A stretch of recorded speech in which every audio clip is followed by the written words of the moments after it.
হে মালিক, তুমি আমাদের রক্ষাকারী, তুমি আমাদের রিজিক দাতা।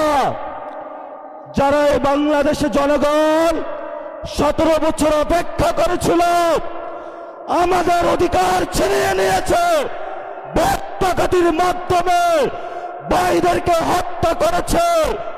আরশের মালিক, তোমার মালিকের বিচারে আমরা বিচার রেখে গেলাম।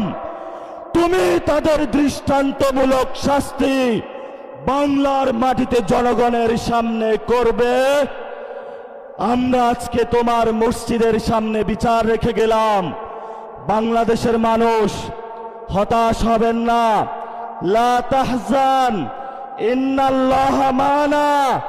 আল্লাহ আমাদের সাথে আছেন, শক্তিমান, ভয় নাই, জয় করব আমরা ইনশাআল্লাহ। আর দ্বিগুণ হয়ে পার্লামেন্টে যাব। সবাইকে আসসালাম, সবাই দোয়া রাখবেন। আসসালামু আলাইকুম ওয়া রাহমাতুল্লাহি ওয়া বারাকাতুহু।